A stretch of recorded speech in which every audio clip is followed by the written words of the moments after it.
It's time to start living your epic life right now. Okay, so I have a question for you this morning. Those of you watching online, glad you joined. We are into the end, close to the end of February, so we're about 2 months in, and I just need to know this morning, those of you who would say, so far this year has been a toilet year. Anybody? Okay, 4 people, good. Who would say, hey, I'm not gonna lie, bro, it's been a trophy year, trophy wife, trophy life, right? I just made that up. I thought that was pretty good. Okay, anybody? Okay, and then so I'm going to assume the other 250 of you hate what I do and will never raise your hand. Is that you? Yes, yeah, that's what I thought. Fair enough. Okay, good. So this morning, was Aaron said, we're in continuing week 3 of Chasing Epic. We're going through the book of Mark, which is just one of the books in the New Testament. Mark was just writing about the stories of Jesus and kind of what Jesus did. He's one of 4 that we have a collection of that. So the reason I brought that up is had some heavy stuff this week. And even this morning, prayed with literally 3 different people, and one is dealing with a loss of a father that just happened 2 days ago. Another's dealing with the possible loss of a sibling, and then another one, get into details, but just kind of horrific stuff. So if you ever feel, I know Emmett's here. Emmett always gives me a hard time saying I don't even have to work for a living. My job's easy. But if I could just give you any disclaimer today, it is hard sometimes to get in front of people after you just hear such horrible stuff. Like, it's just devastating. And that kind of got me thinking even for this morning. So kind of my question to you is, as we think about being hopeless, what makes life feel so hopeless? So now, some of you are like, trophy, awesome. So you just take a nap for a second. But for the rest of us trying to figure this game out, you know, what makes life so hopeless and helpless? And I was thinking, really, there's 3 things that I think, if we're honest, this is kind of what causes the issues in our life. And the first is problems that all of us in here, like, we just can't solve. Some of you have stuff going on right now. It might be medical, it might be whatever, it might be work, but you have a problem, and deep down you know there's no fix. You don't know what the fix is. You don't know how to fix it. And man, that can just feel so hopeless and overwhelming and helpless. Another one's just people. So it might be relational. You're like, I don't know what to do with them. I don't know how to deal with them. I've tried. I can't control it. It's freaking me out. Those of you who have kids know you live in that state all the time. My wife worries about our kids every single day, every second, right? Because if you really push on it, what's she saying? There's stuff going on. She can't control it. She doesn't even know what's going on, right? So that's part of it. And then the other is just expectations that we just can't meet. Some of you in this room, you're like, I was talking to someone just this past week, and they're like, I thought I'd be married with 2.5 kids and 1.5 dogs, and here I am getting older and older, and there's nobody. It's not working. The phone ain't ringing, Jack. So, like, what do you do with those things? Well, all those can feel very helpless and hopeless. And for me, I think what's kind of interesting is I want to challenge you as we get into Mark, the story today. I want to challenge you to think about your own belief systems. I was going to call this message your BS, right? For your belief systems. Because for some of us here, we have to be honest, we might have belief systems or things that are literally holding us back. Talking with people in the new, I'm getting old now. I'm almost 45. So to you young people in here, it's like, dude, good luck. You got 2 years left to live before you die. Nursing home. I get it. That's the way. When I remember, me and Phil was joking about this here. When you're 18 and 19, I remember talking to someone, and they're like, yeah, they passed away. They were 48, too young. And at 18, you're like, what do you mean too young? Right? Like, I'm surprised they're not on a walker at 48. Now you get to 45, and you're like, 90 doesn't sound old to me. Now, like, we all get that, right? I don't even know what I was talking about. So, but the younger generation, I hear this a lot. It's like, you know what? I just want to live my truth. It's a big phrase now. Live my truth. You live your truth. I live my truth. Okay? And I'd give a disclaimer because I don't want to be like bashing anything. If you're talking about you're living your truth and I'm living my truth, and what I mean that is I'm going to be honest about how I was raised. I'm going to be honest about the things I believe to be true, and being honest that sometimes I could be wrong. I'm going to be honest about the things that I've dealt with, and that's caused me to see life through a lens that might be jaded. I'm all for that. Do that, right? But what I think gets dangerous for some of us is we say, no. What I mean is, like, this thing I created, that's always the truth. And the bottom line is there's a huge difference between belief and truth. So as we get into Mark 1 day, I want to give you just a couple of quick thoughts about what it means to be with Jesus, when Jesus is with us, what happens, how it works. And this kind of gets into a crazy story. But here's the first part I want you to see, okay? With Jesus, nobody is beyond hope. You know that? So some of you right now, you're dealing with something that feels kind of hopeless, or you feel like there's just no way there could ever be hope with this. The beauty of the gospel, the good news, this is why it's good news, why we celebrate it. With Jesus, nobody, no situation is beyond hope. I'm not going to say he's going to do it your way just because he's not a genie and do it fix it for me. But with Jesus, like, there's always hope. There's always hope. Now, as I get into the story, if you're more modern, you're going to be like, what? If you're watching online, you think all this is a joke, or maybe you're here this morning, you're like, this is so stupid. I can't believe people believe this nonsense. I'm going to get it. But they're going to talk about, and just to kind of disclaimer this, in this time, first century, okay, that how they operated. You really didn't have really good medical. You didn't have medication. People didn't understand mental health. So what they did, they called everything a demon or the devil, everything. Right? And you can even like in the 1500s, I've read stuff where they talked about even why we say bless you and sneezes, because back then they're like, that was a demon like leaving your body. No, dude, it's just mucus, okay? But if we want to play that game, fine. But here's what I've learned in my life. Even modern day, there's kind of two viewpoints, and I personally don't think either one's right. I think there's one where it's like, oh, that was a long time ago, and none of that exists. Like, I think there's some forces at work. I believe because Jesus said it. I think there's things trying to literally kill and destroy my life and your life. But then there's another side where people are just like, everything is a demon. So when we used to have the Ironton campus, we were leaving one day, and there's this lady that different people we'd take. But one day we're taking this lady home, older lady, and she's in the front seat with me, and my wife's in the back, and my kids are in the back. So they're just talking, doing their own thing. And she looked at me and she said, "I just lost my job this week."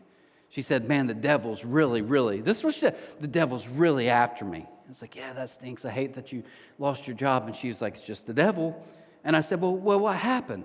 Okay, she said this. She said, "Well, my supervisor called me in Friday, said we need to have a talk, and was upset because I've been late 30 days. Now listen to me. This is like February 8th. So I'm driving, doing the math in my head, like, you've only been possibly at work this whole year, maybe 40 days, and you've been late 30. And she responded back. She was like, "But I know it's just the devil trying to get me." I'm like, that's not the devil. I think God would say, show up on time, right? Like, newsflash, just be there when they ask you to be there.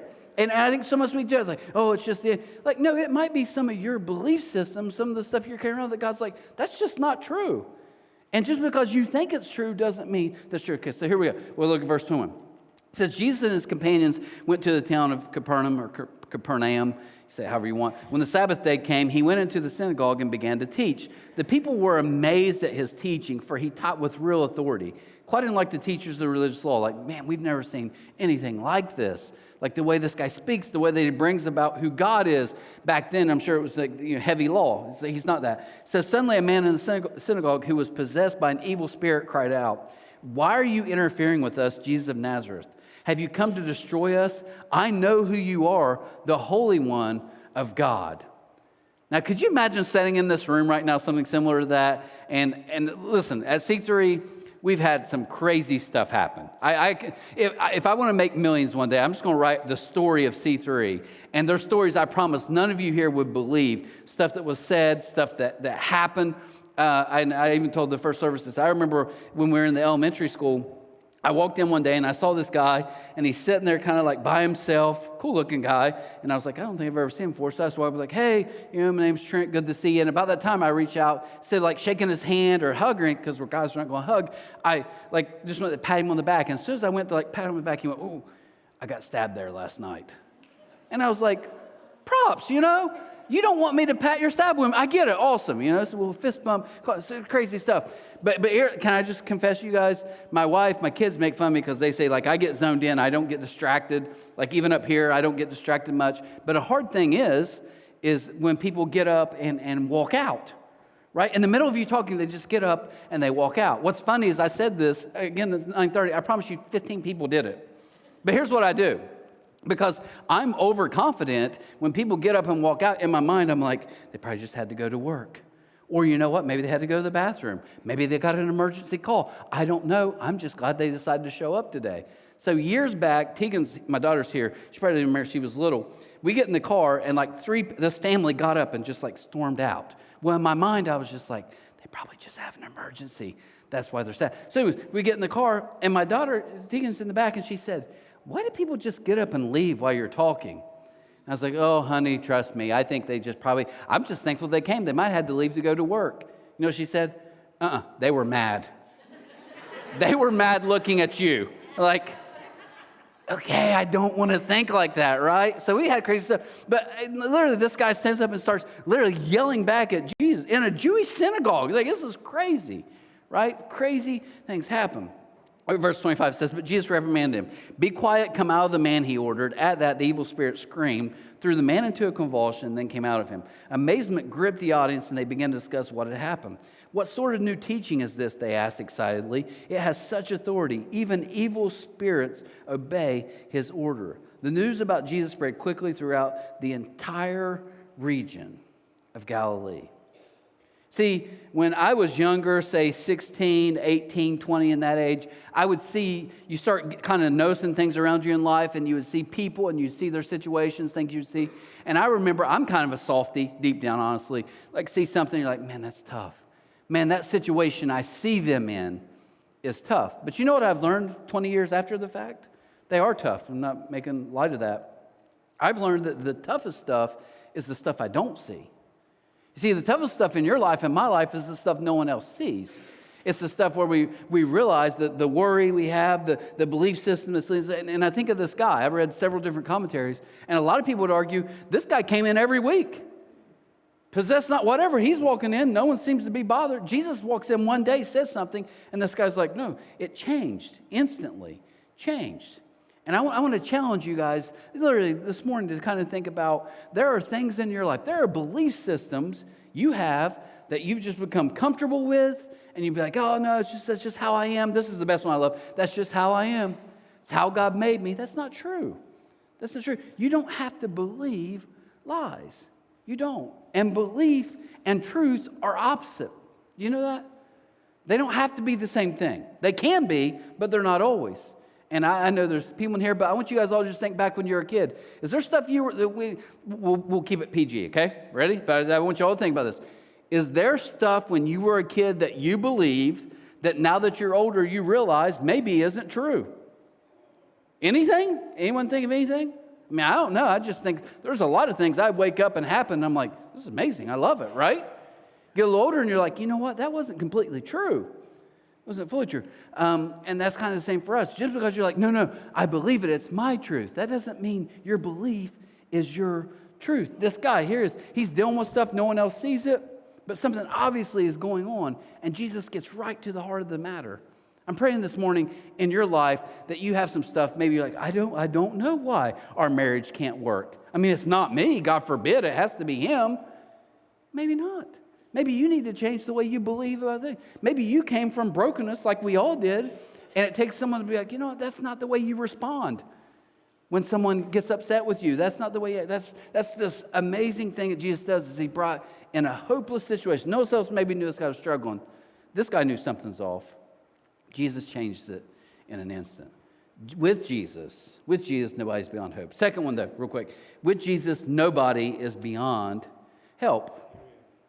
Now, both of our kids, son and daughter, both are freshmen in college.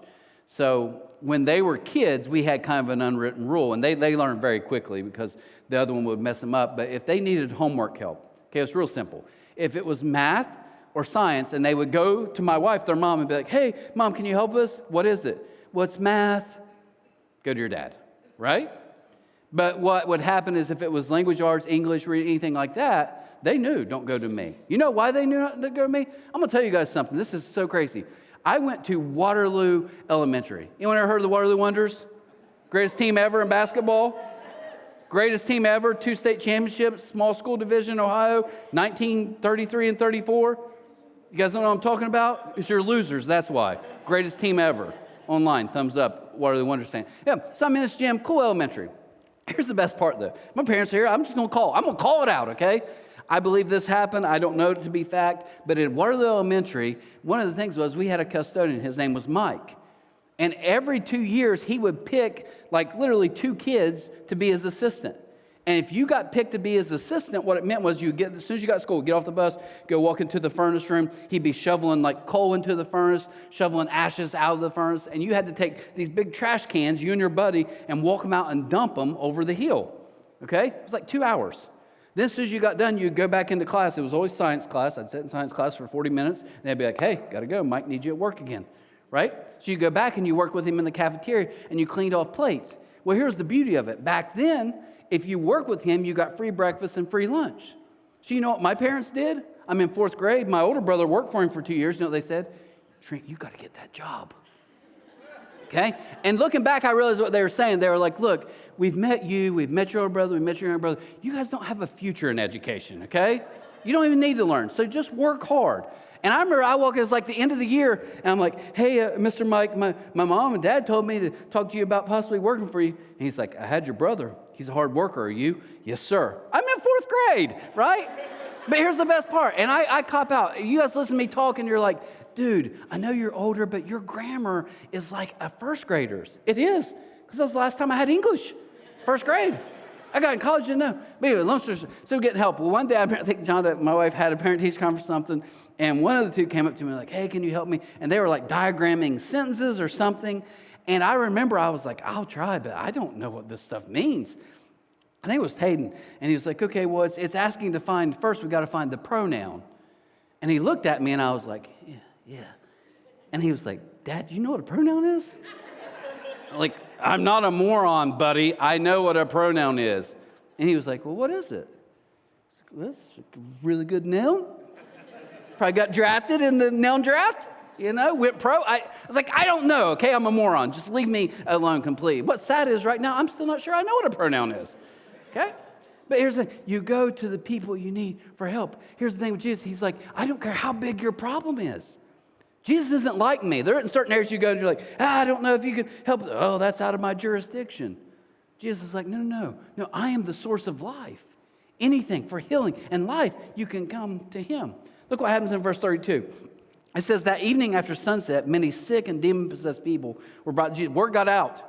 Like, listen, there's a different guy around here. Things have changed. We've never seen miracles. We've never seen anything like this. Jesus comes on the scene. It says the whole town gathered at the door to watch. So Jesus healed many people who were sick with various diseases, and he cast out many demons. But because the demons knew who he was, he did not allow them to speak.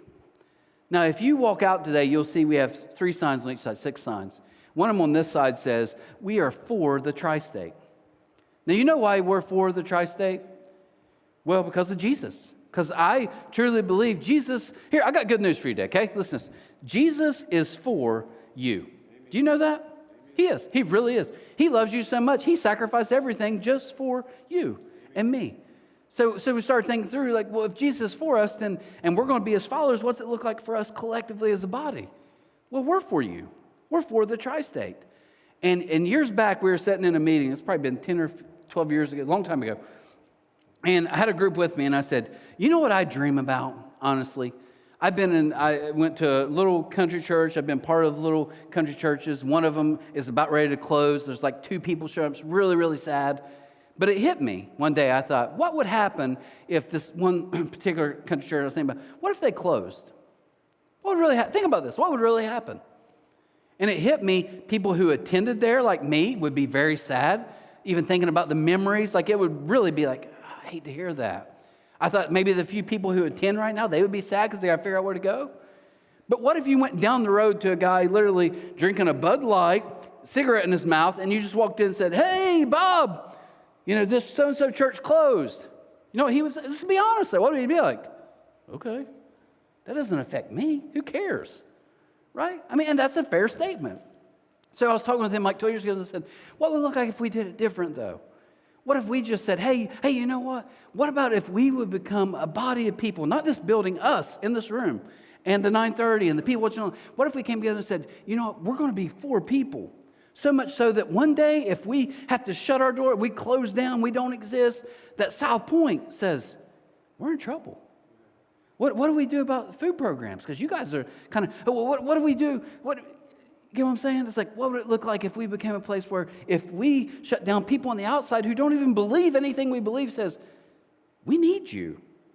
See, that was kind of the dream. So when COVID hit, I'm not going to get controversial, okay, today. I don't want to get into the details. I just want to talk about Trump versus Biden first, okay? Then I want to talk about Taylor Swift and all her airtime in football. But then after that, I want to bring up an oldie but a goodie, COVID, because I don't think we've argued about that enough lately, right? But here's the thing. One of the things with COVID, I saw people started wearing a shirt, and it said literally, it was faith over fear. Faith over fear, right? And that sounds good. That really does, but that's not really true.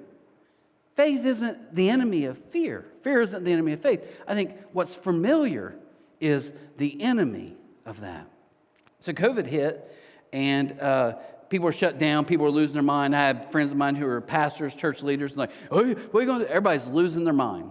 And something hit me in that. And this is what I'm getting to, I promise, just so you know.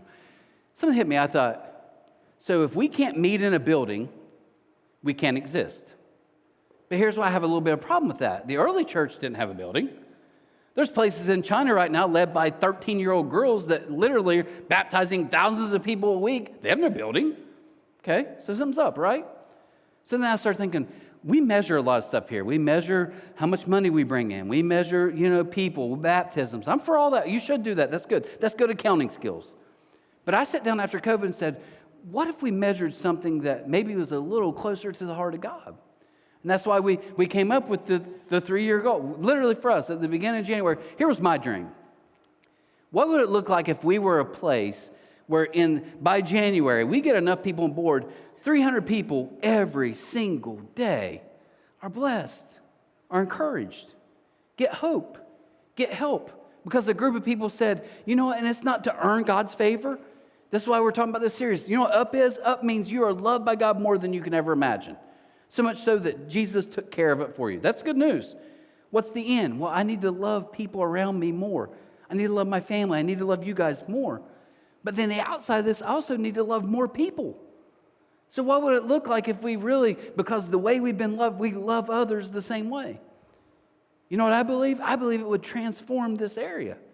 Literally, within us, there's the power through Jesus to transform this area. That's what it would look like. Now, I'm going to give you a verse that's pretty hard to read. Sometimes I struggle with it. Confession, whether I believe it or not. I believe the whole Bible. This is a tough one. Ready? John 14, it says, this is Jesus talking. With Jesus, we can do greater things. Listen to what he says. This isn't me, this is him. He says, I tell you the truth, anyone who believes in me will do the same works I have done, and even greater works, because I am going to be with the Father. Jesus said that, not me. Jesus said, listen, I'm going to be in you, but none of the things I did, one day you're going to do even greater than I have done. Are you kidding me, Jesus? We just want you to cast out demons and heal people who are paralyzed. And here's where I think we get it wrong. We think, you know what? I can't heal. We think we can't heal. But I'm going to argue today that every single word you have and every action you take every single day either heals or hurts somebody else. Had a guy speak with me after the end of the 9:30. He walked up. He's pretty intense. He's like, can I talk to you? He was a big guy, so I was like, yes, sir. Right? Do whatever you want. And he sat down right here. This is at 9:30. And he was just like telling me his story, and it was crazy. And he's been through so much, right? But in the middle of that, he said, I literally was at the point to end it all. Literally sitting in my car, I'm going to end this. And he said, I literally prayed to God. This is just this morning. He said, I prayed to God and said, 30 minutes. Now, I don't advise that. Like, God's not your genie or person. But he's just at his lowest point. And he said, and then in the middle of that, someone knocks on my window. He says, my neighbor. He's like, hey, I know you've been out of work for a while. I'd like to give you a job where I'm at. And he was like, it was just that little moment that God's saying, I'm here. I'm with you. Right? And I think that's the good news. That was still God working through somebody for him to see, hey, that was the moment. That's the beauty. With Jesus, we get to do greater things. With Jesus, last thing, we get to help bring hope and healing to others. With him, that's what we get to do. It's not a got to, that's what we get to do. I want to share, try to always highlight how many of you guys, you guys are amazing, but this is Lisa Daly. And I want to share with Lisa, okay, just real quick, because I was talking to Alicia and Phil's this week, and I said, we've got so many people, outreach, outward focused, great. And one of them, I was just like, so just give me some names of people that kind of like that. We're talking about this week. And instantly, like Alicia just rapped, she was like, Lisa. That was one of the first names she said.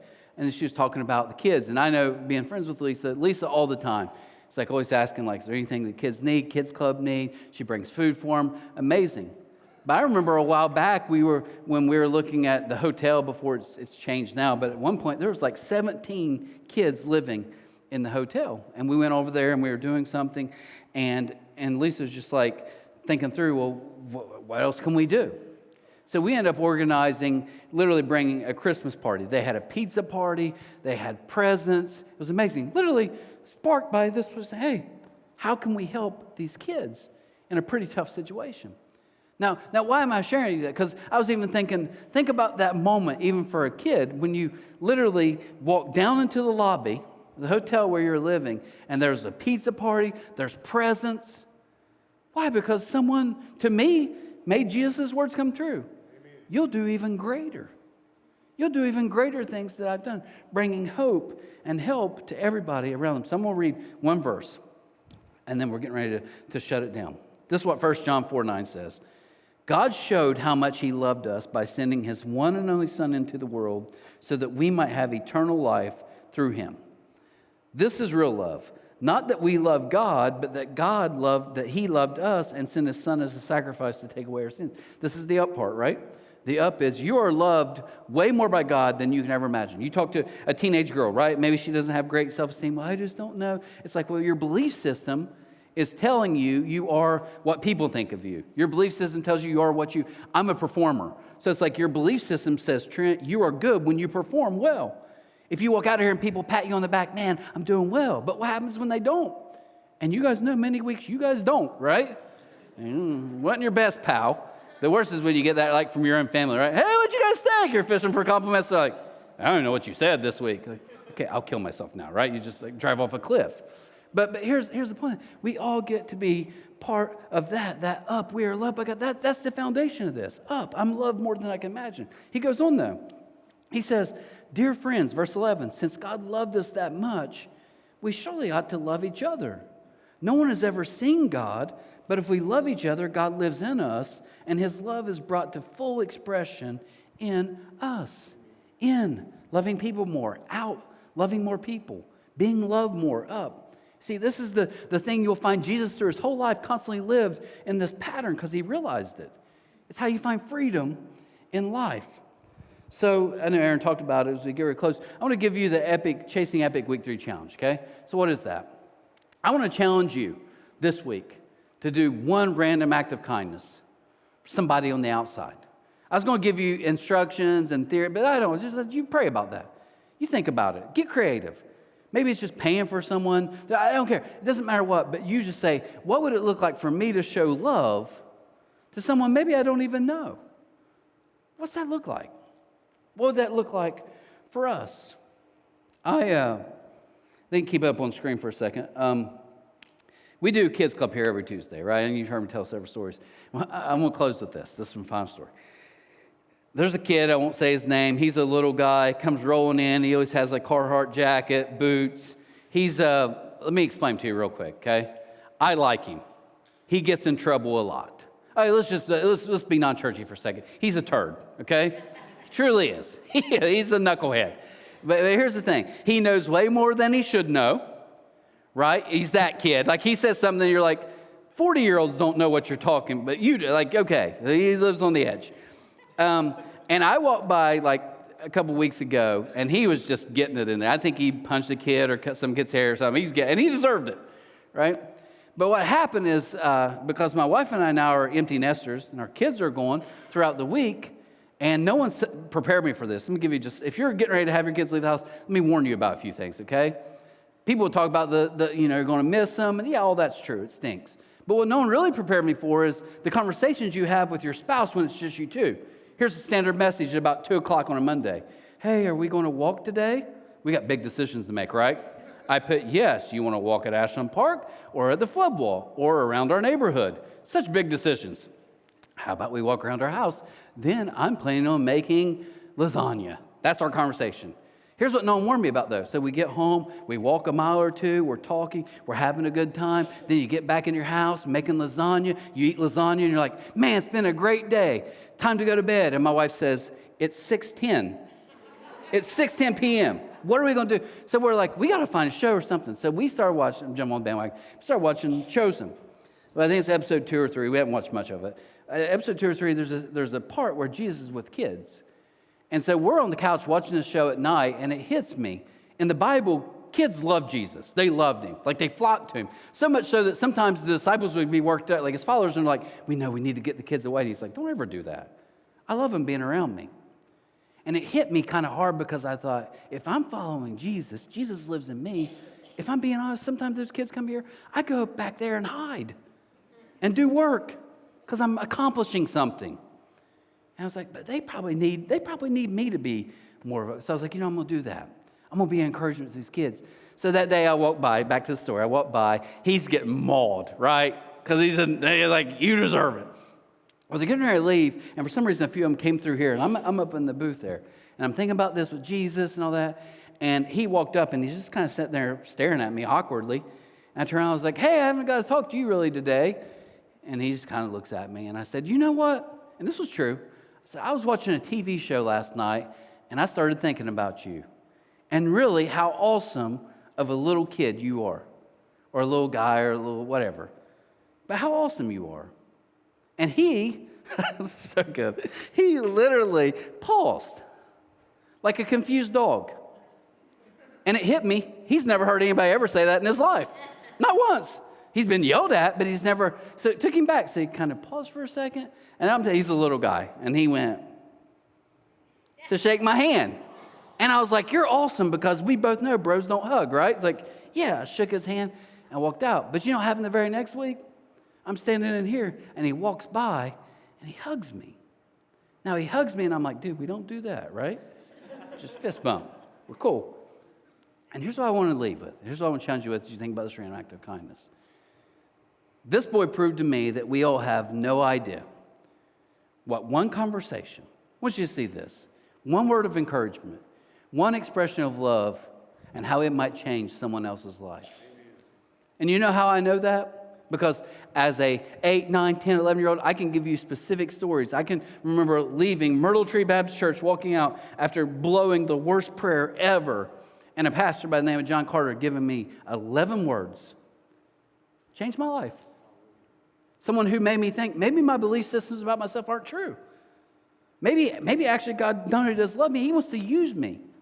That was his words. He said, I think God is going to use you in a way you could never imagine. He told that to a 12-year-old kid. Just walked on.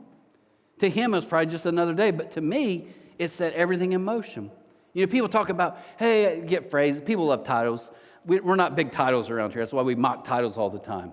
I had a guy the other day say, hey, what do I call you? My mom called me Trent. Works, okay? So old John Wimber line. But anyway, but I really do. I think about, I don't even know what I was talking about, so we'll move on. Oh, yeah. Someone say, oh, yeah, you're the pastor of C3. You're a pastor of a church. I'm not.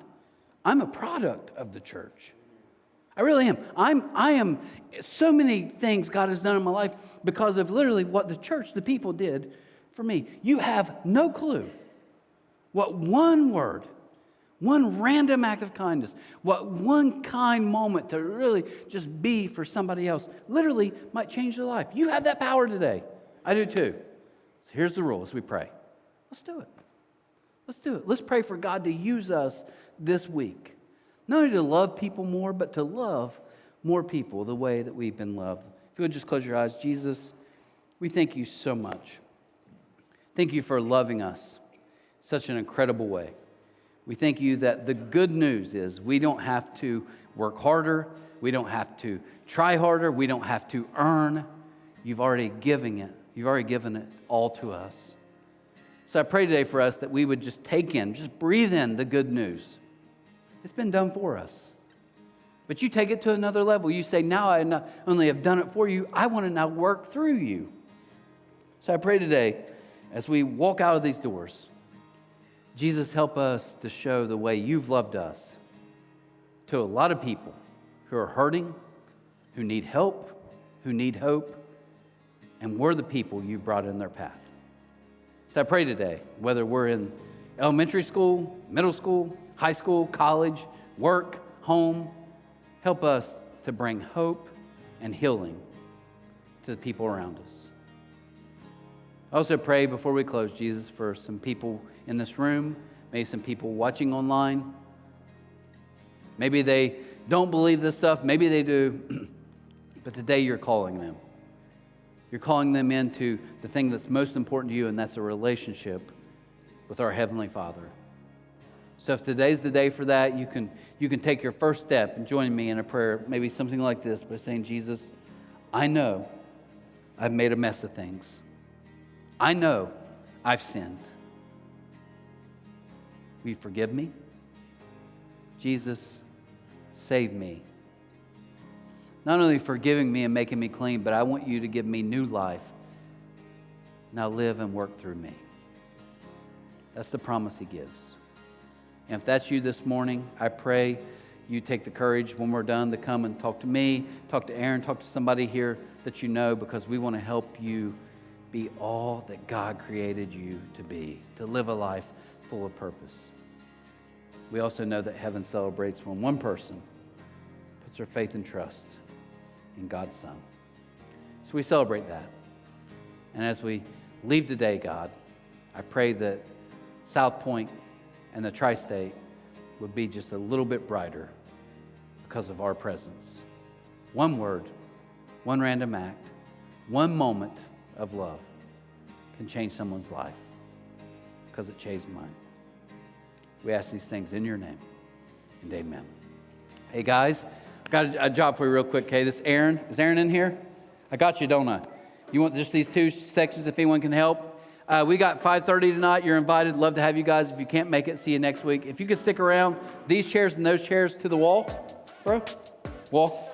Okay, good. They're putting the music on. I'm done. It's like a award show. I'm out. Have a great week.